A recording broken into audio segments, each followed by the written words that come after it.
ప్రతిపక్షాలు ఎన్ని అడ్డంకులు సృష్టించినా రుషికొండ భవనాలను లాంఛనంగా ప్రారంభించామని మంత్రి అమర్నాథ్ అన్నారు. భవన నిర్మాణాలకు కావాల్సిన అన్ని అనుమతులు తీసుకున్నామని స్పష్టం చేశారు. భవనాలను పరిపాలనా కార్యాలయాలుగా వినియోగించాలా, టూరిజం భవనాలుగా ఉపయోగించాలా అనేది ఇంకా నిర్ణయించలేదని వెల్లడించారు.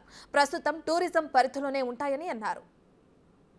ఎన్జీటీ పర్మిషన్ కానీ లేదా స్థానిక నిర్మాణాలకు సంబంధించినటువంటి లోకల్ బాడీ పర్మిషన్స్ కానీ ఫైర్ పర్మిషన్ కూడా మొన్ననే 2023లో వచ్చినటువంటి సందర్భాలు కానీ అన్నీ కూడా పూర్తి చేసుకొని ఈరోజు లాంఛనంగా దీని కార్యక్రమాన్ని చేపట్టడం జరిగింది.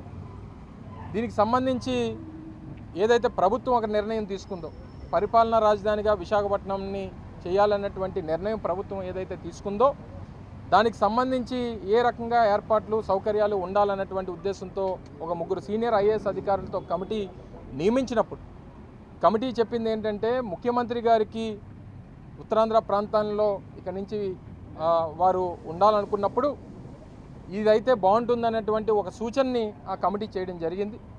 సో దీన్ని టూరిజం రిసార్ట్గా దీన్ని కొనసాగించాలా లేదా ముఖ్యమంత్రి గారి కార్యాలయంగా దీన్ని ఉపయోగించాలా అనేటువంటిది నిర్ణయం చేయాల్సినటువంటి అవసరం ఉంది. కానీ ప్రస్తుతానికి మాత్రం ఇది టూరిజం ప్రాజెక్ట్గా మాత్రమే దీన్ని నిర్మించడం జరిగింది. దాని అవసరాల కోసం నిర్మించడం జరిగింది.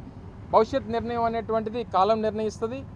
తప్పకుండా రానటువంటి ఎందుకంటే అనేక అడ్డంకులు ముఖ్యమంత్రి గారు విశాఖపట్నం రావడానికి అనేక అడ్డంకులు కోర్టుల్లో ఇతరితర విధాలుగా శతవిధాల ప్రయత్నం చేస్తున్నటువంటి ప్రతిపక్షాలు చేస్తున్నటువంటి క్రమంలో తదుపరి నిర్ణయం అనేటువంటిది ప్రభుత్వం ఆలోచన నిర్ణయం తీసుకుంటుంది అనేటువంటి విషయాన్ని తెలియజేసుకుంటూ పూర్తి స్థాయిలో నిర్మాణం ఇంకా కాస్త అంగులు చేయాల్సినటువంటి అవసరం పూర్తి చేయాల్సినటువంటి అవసరం ఉంది. కాబట్టి ఏదో మిమ్మల్ని లోపలికి అలౌ చేయలేదు అనేటువంటిది కొన్ని పత్రికలు కొన్ని ఛానల్స్ దీన్ని బాగా ప్రొజెక్ట్ చేస్తూ ఉన్నాయి. ఏ రకమైన ఇబ్బంది లేదు.